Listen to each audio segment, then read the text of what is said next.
세상을 바꾸는 힘. 최영일의 YTN 뉴스 정면 승부.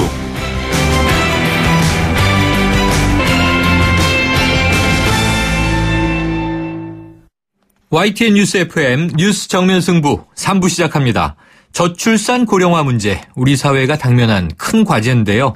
그간 다양한 형태의 대책도 꾸준히 발표됐었고요. 예산 지원 규모도 상당했습니다. 하지만 그 실효성은 어떻게 봐야 할까요? 지난 2006년부터 10년간 막대한 예산을 투입했지만 효과는 미비하고 문제는 심각하다는 것이 종합적인 평가입니다. 잠시 후에 국회 저출산 고령화 대책 특위위원장을 맡고 있는 새누리당 나경원 의원 연결해서 의견 들어보겠고요. 이 국내 체류 중인 외국인 수가 200만 명을 넘어섰습니다. 특히 결혼 이주민이 차지하는 부분이 높았는데요. 정부의 다문화 지원 정책 확대에도 한계를 지적하는 목소리가 나오고 있습니다. 우리의 다문화 정책 실태와 개선 방안에 대한 얘기도 3부에 나눠보겠습니다.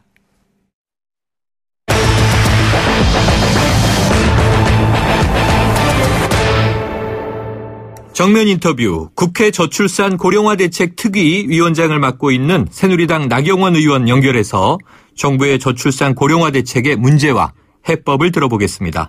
의원님 나와 계십니까? 네, 안녕하세요. 네, 안녕하세요.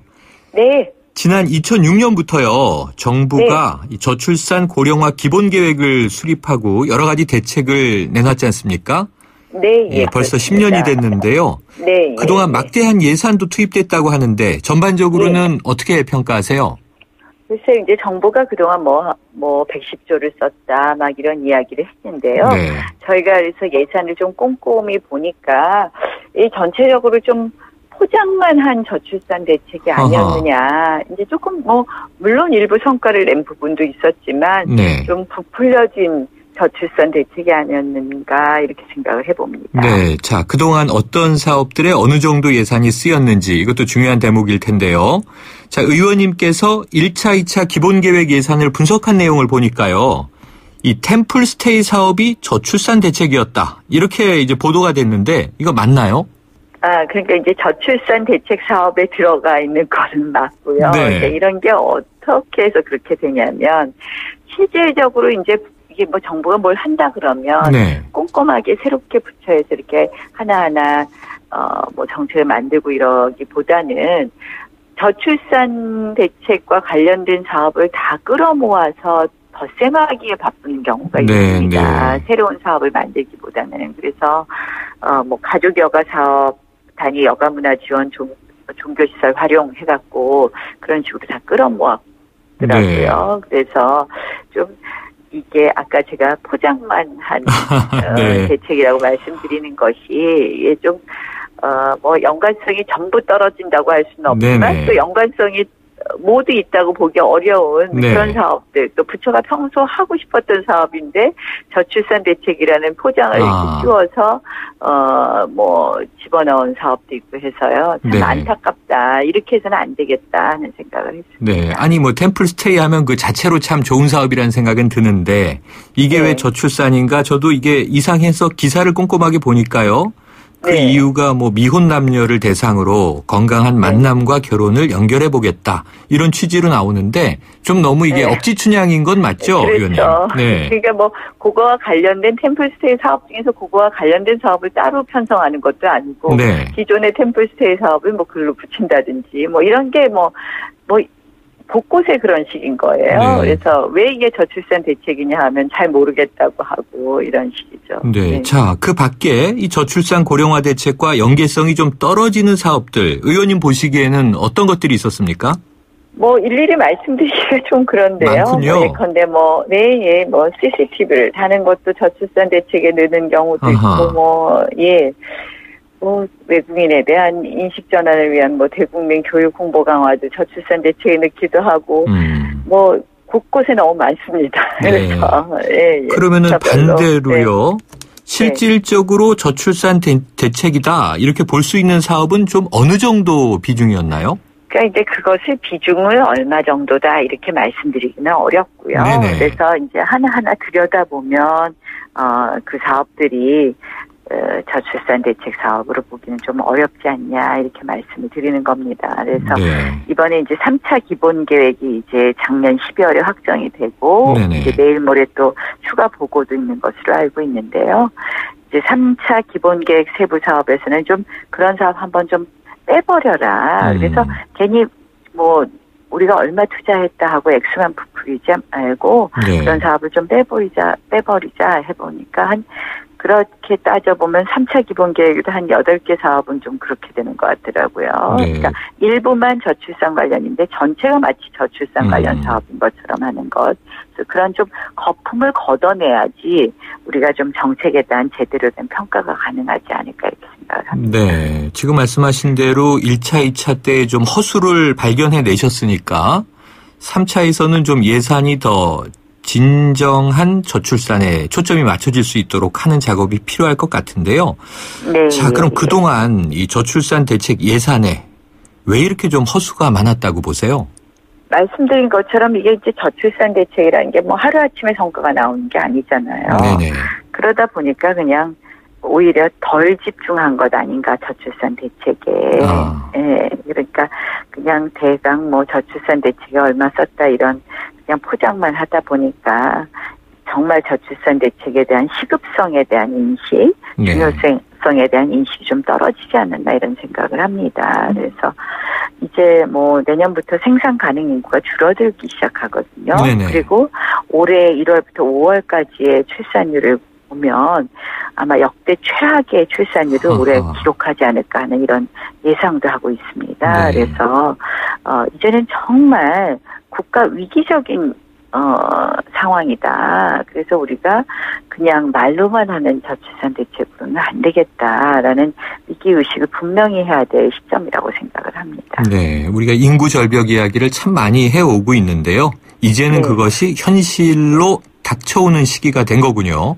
그렇죠. 네네. 네. 그래서 지금 이 대목이 왜 중요해 보이냐면 그동안도 지난 10년간 얼마가 투자됐는데 출산율은 낮아지지 않았다. 이런 보도를 참 많이 했거든요. 네, 그렇죠. 네, 그러다 보니까 이게 허와 실을 좀 구분하는 시점에 도달한 것 같은데요. 자, 그런데 이 상황을 그냥 방치해두면 3차 기본계획에 수십조 원을 더 써도 크게 달라지는 것은 없지 않겠습니까? 저는 일단 이제 뭐 돈의 문제보다도 또 더 중요한 것이 네. 지금 실질적으로 저출산 대책에 대한 컨트롤 타워가 없다는 거죠. 네. 복지부 장관께서 이제 주무부처로 되어 있는데 네. 그 밑에 사실상 그냥 과 하나가 돕는다 이렇게 보면 될 것 같거든요. 그래서 그러다 보니까 또 주무부처인 복지부는 또 이게 주무부처 업무인지 어쩐지도 명확하게 인식을 못하고 있고 이런 식이거든요. 네. 일본은 최근에 1억 총활약상이라는 일종의 부처를 신설을 하고요. 네. 아베 정부가 들어선 다음 한 1년 가까운 시기에 이제 그 1억 총활약상이라는 부처를 만들고 장관 자리를 신설한 이후에 1년 가까운 사이에 네.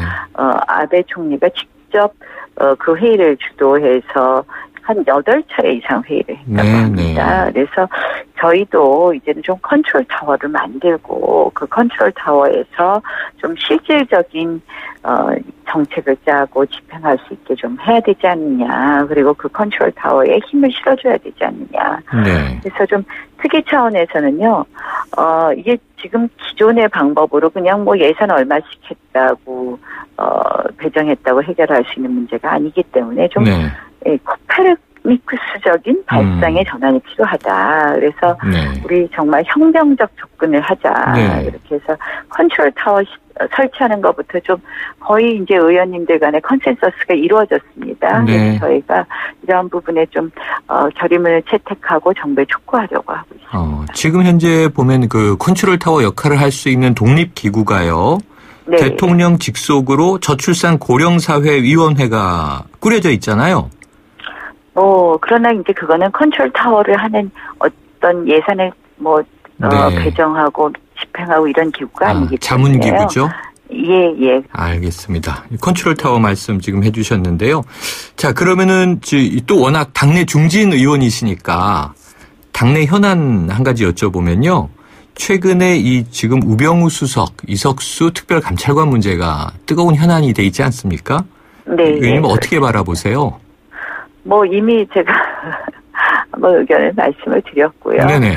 네, 이제 뭐 참 매우 적절하지 않은 상황이 벌어진 것 같습니다. 네. 그런데 이 상황에 대해서 저는 뭐 이렇게 좀 직위를 갖고 검찰 수사를 받는 것은 마땅치 않지 않느냐. 네네. 그래서 좀 정권 차원의 부담을 덜기 위해서라도 우수석이 그만두시는 게 어떻겠냐라는 네. 취지의 의견을 말씀을 드렸는데요. 이미 이제 뭐 지금 현재 나오는 여러 가지 뭐 진행되는 상황을 보면 그렇게 뭐 제가 말씀드리는 방향으로는 흘러가지 않는 것 같습니다. 네네. 네. 이게 또 지켜봐야 되겠군요. 안타깝죠. 검찰 예, 수사로 넘어가고 있으니까요. 의원님 이 19대에 외통위원장 하셨잖아요. 네네. 오늘 지금 이 성주군 내 사드 배치 문제 좀 급전환되는 상황 아닙니까? 좀 어떤 네네. 해법이 있다고 바라보세요? 뭐 지금은 사실은 배치 과정에서 조금 더 국민적 공감대를 만드는 게 조금 더 중요한데 네. 지금 그러한 부분이 아쉬움은 있었고요. 네. 그러나 이제 사드는 필요한 무기 체계이니만큼 배치 결정을 번복할 수는 없고요. 네. 다만 이제 이 배치를 어디에 어떻게 할 것이냐에 대해서 지금 뭐 성주군님과의 뭐 이렇게 협의를 거치고 네. 있는데요. 조금 더 적극적인 정부의 좀 설득 노력이 필요하다고 네. 생각합니다. 의원님 네. 시간이 조금 남아서 끝으로요. 네. 지금 오늘 원래 추경 여야 합의되기로 하지 않았습니까? 네. 지금 네, 이 교착 상태여서 좀 오늘 추경은 난망해 보이는데요. 네, 이거 예, 어떻게 좀 그렇습니다. 여야가 풀어가야 된다고 보십니까? 우리 원내대표께서 좀 잘 하시겠죠. 네. 이 정진석 원내대표 역할이 가장 중요하군요. 우리 조금 여야가 이제 아마 지금 여러 가지 현안들이 많이 얽혀섰던 네, 것 같은데요. 그렇습니다. 좀 저희가 뭐 또 이 민생 챙길 건 챙기고 또 뭐 또 정치적으로 좀 논란이 있는 부분은 정치적 논란이 있는 부분대로 또 따로 논의하고 이렇게 했으면 좋겠습니다. 네, 알겠습니다. 의원님 오늘 말씀 여기까지 듣죠. 고맙습니다. 네, 네, 고맙습니다. 네. 지금까지 국회 저출산 고령화 대책 특위위원장 맡고 있는 새누리당 나경원 의원이었습니다.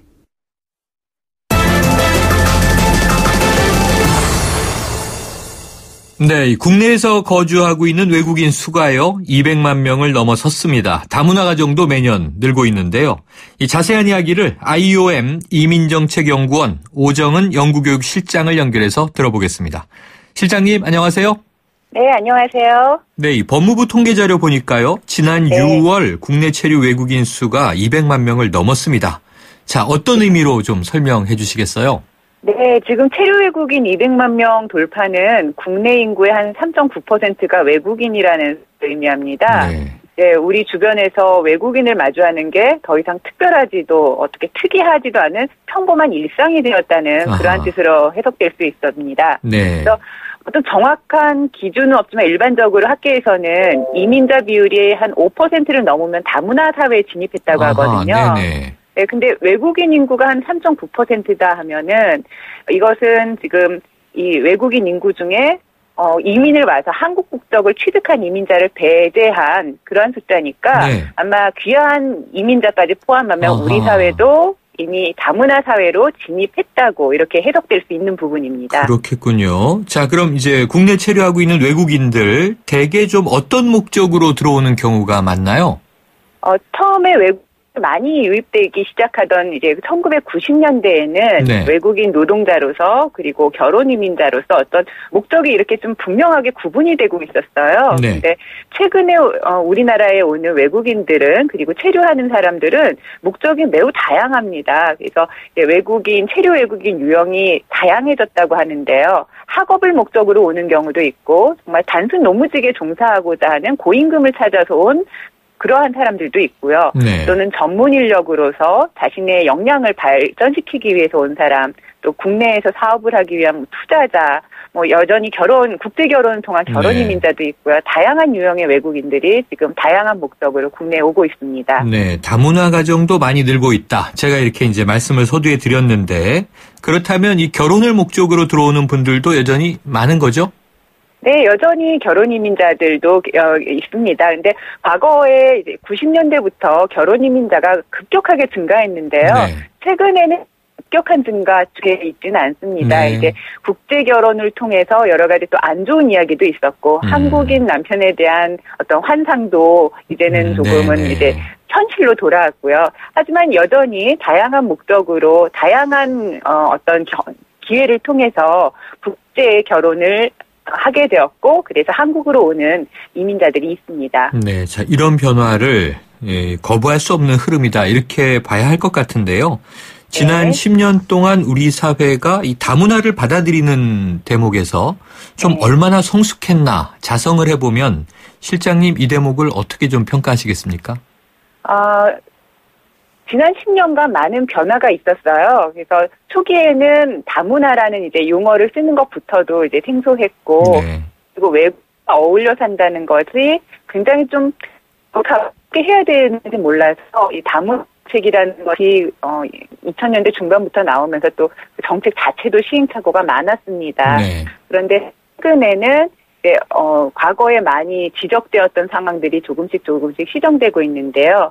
예를 들자면 초기에 다문화 정책을 시행할 때는 외국인 그리고 우리와 좀 다른 사람과 함께 어울려 사는 그러한 목적으로 추진했다기보다는 좀 어려운 사람 그리고 불쌍한 사람 그런데 우리와 같이 살아야만 하는 어쩔 수 없어서 도와준다는 개념으로 좀 다문화 정책 접근이 많았던 것 같습니다. 근데 이 과정에서 이제 많이 어려워졌던 현상은 사실 어려운 이민자들 중심으로 지원 정책을 했고요. 그러다 보니 이제 결혼 이민자 가정은 이제 다문화 가정 또는 다문화 가족이라고 이름을 불리면서 하나의 좀 소외 계층, 어려운 계층, 불쌍한 계층 하면서 구분 짓는 하나의 사회 계층이 되어갔던 것 같아요. 그런데 최근에는 이러한 다문화 정책이 어떤 시혜성 위주의 다문화 정책이 오히려 사회 통합을 이끌어낸다기보다는 사람들을 구분하고 차별하는 용어다라고 하면서 이러한 자성 노력에서 최근에는 다양한 유형의 사람들의 역량을 개발하는 방향으로 다문화 정책도 추진되고 있습니다. 또한 결혼 이민자 가정만을 대상으로 하던 사업도 점차 다양한 유형의 사람들이 꼭 어려워서라기보다는 외국인이기 때문에 또 이주민이기 때문에 어려운 점, 그 점을 주목하면서 같이 어울려 살 수 있는 방향의 그런 정책들로 변화하고 있습니다. 네. 그런데 이제 우리의 인식도 문제가 될 텐데요. 외국인 노동자들이 일터에서 무시를 당했다거나 저임금 장시간 노동에 시달리고 있다거나 뭐 인권과도 또 관련된 문제일 텐데 아직까지 좀 사회적 편견과 장벽은 높은 거 아닌가 싶은데요. 어떨까요? 네. 완전히 없어지진 않았습니다. 초기에는 외국인이란 이유만으로 좀 이렇게 거리감을 두던 사람들이 많았는데 요즘에는 외국인이기 때문에 느끼는 그 막연한 거리감은 사실 많이 사라진 것 같아요. 하지만 외국인 노동자들 특히 이것은 이제 국적의 문제일 수도 있지만 다른 한편에서 사회 계층을 보는 시각이 이제 인종, 민족의 개념과 같이 결합되는 것 같은데 좀 단순 노무직에 종사하고 좀 어렵게 생활하는 특히 개발도상국 출신 그러한 외국인 노동자에 대해서는 좀 무시하는 경향이 여전히 있습니다. 특히 말씀하셨듯이 일터에서 같은 국내에서 같이 일을 하는 외국인이지만 좀 선진국 출신에게는 그러한 어떤 사회적인 멸시라던가 차별하는 무시하는 눈빛이 없다면 개발도상국 출신 외국인 노동자로서 좀 어려운 일 그리고 3D 업종이라고 불리는 그 업종에 종사하고 있는 사람들에 대해서는 무시하는 경향 그리고 특히 어떤 아직도 작업장에서의 부당한 대우 그리고 뭐 언어 폭력 때로는 부당한 폭력 같은 것이 종종 보고되고 있어요.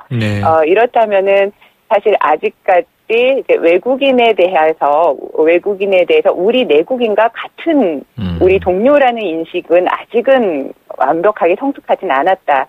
특히 그 과정에서 이제 제3세계 우리보다는 좀 경제적으로 좀 낫다고 생각하는 그러한 차별의식을 갖는 사람들에 대해서 좀 그릇된 인식으로 차별을 하는 그러한 문화가 아직은 완전히 사라지진 않았다라고 볼 수 있겠습니다. 지금 외국인 노동자 문제를 좀 말씀을 나누고 있으니까 이 외국인 산업연수제도의 문제를 개선하겠다. 그래서 이 고용허가제라고 하는 것이 도입됐지 않습니까? 네네, 2004년에 도입됐죠. 그런데 이게 이주노동자들이 이제 현대판 노예제도다 이런 비판을 하면서 폐지를 요구하고 있다고 들었어요. 네. 어떻게 좀 개선해야 될까요? 사실 여기서는 그 입장은 다양합니다. 외국인 노동자 입장에서 그리고 가끔 이제 비난받는 부분에 현대판 노예제도라는 그런 지적도 있지만 다른 한편에서는 굉장히 잘 구성된 그 인력 정책이라는 그런 평가도 있습니다. 그래서 한마디로 좀 나쁜 제도다라고 얘기하기는 좀 어려운 것 같아요. 근데 이제 문제점은 이 고용 허가제로 온 외국인 노동자들은 직장을 마음대로 선택하거나 바꾸기가 어렵다는 점에 있습니다. 네, 하나의 인력 관리 측면이었는데요. 이 고용 허가제는 상대 국가, 우리나라와 이 노동 인력을 파견할 국가와 미리 사전에 국가 간 협정을 맺어서요. 한국에서 올해는 어떤 분야에 어떤 직종에 몇 명의 노동자를 받아들이겠다라는 그 쿼터를 정해서 상대 국가와 합의하에 외국인 인력을 보냅니다. 그 과정에서 이미 외국인을 고용할 업체와 그 외국인 고용자의 수와 그 모든 업종이 일치하는 상황에서 외국인 노동자를 보내거든요. 그런데 일단 한국에 와서 외국인 노동자가 마음대로 직장을 옮겨 다니게 될 때 이때는 좀 국내에서도 인력 관리에서의 이제 문제도 발생하고 또 다른 측면에서 국가가 관리할 수 있는 영역을 벗어나면서 오히려 좀 어떤 불법적인 업체에 취직을 할 수 있는 그러한 여지도 있습니다. 그래서 사실 관리 측면에서 투명한 관리 측면에서는 바람직한 측면도 있고요. 다른 한편에서 외국인 노동자 입장에서 본인이 직업 선택을 할 수 있는 자유를 그렇게 제한하고 있다는 점에서 이제 이동을 못하게 한다는 부분이 이제 현대판 노예라던가 굉장히 좀 안 좋은 평가를 받는 부분이기도 합니다. 이 부분에 대해서는 앞으로 조금씩 개선 방향을 논의해야 될 것 같습니다. 그러네요. 운영의 묘나 좀 실효성을 찾아나가는 이 현장에서의 노력이 필요할 것 같습니다. 자, 산업적인 측면을 짚었는데요. 앞으로 뭐 교육, 인식 여러 가지 좀 이 다문화 사회에 우리가 적응하기 위한 노력 필요할 것 같고요. 오늘 말씀은 여기까지 듣죠. 고맙습니다. 네, 감사합니다. 지금까지 IOM, 국제 이주 기구입니다. 이민정책연구원의 오정은 연구교육실장이었습니다. MBC 건축박람회, 동아일람이 주관하는 MBC 건축박람회가 8월 25일부터 28일까지 일산 킨텍스에서 개최됩니다. 건축자재, 인테리어, 냉난방, 전원주택 등 건축과 주택에 관한 다양한 제품이 전시되는 MBC 건축박람회에 많은 관람 바랍니다. 동아 전람 1644 대리운전 1644 불러보자 꽃배달도 1644 전국 꽃배달 배송비 포함 3단 환 54,000원부터 3단 환 54,000원부터 1644 꽃배달 1644 대리운전 1644 세상에 없던 자동차 전시장이 온다. 제기와 랜드로버 공식 딜러 KCC 오토모빌 서초 전시장 그랜드 오픈. 지상 8층 지하 2층의 대규모 전시장 KCC 오토모빌 서초 전시장에서 완벽에 가까운 특별함을 만나세요. 분당, 일산, 원주, 제주, 성남, 서초, 양재 네트워크 운영 중. 사장님, 성악가 김동규 씨네 집 바닥재 좋던데 우리 집도 똑같은 걸로 해줘요. 아, 요즘 떠오르는 바닥재 스타 강마루. 스타일 좋고 습기, 열, 긁힘에 강하니까 오래 사용하려면 그래서 스타 강마루를 하는구나. 성악가 김동규입니다. 강마루 스타는 스타 강마루. 스타 강마루. 여러분, 자주 움직여야 합니다. 하루 종일 앉아있는데 어떻게 3초면 충분합니다. 책상 교체 없이 바로 올려 사용하세요. 스마트 오피스를 위한 베리데스크. 여러분의 업무 자세와 능률을 함께 올려드립니다. 베리데스크. 네, 3부는 여기까지입니다. 4부로 이어가겠습니다.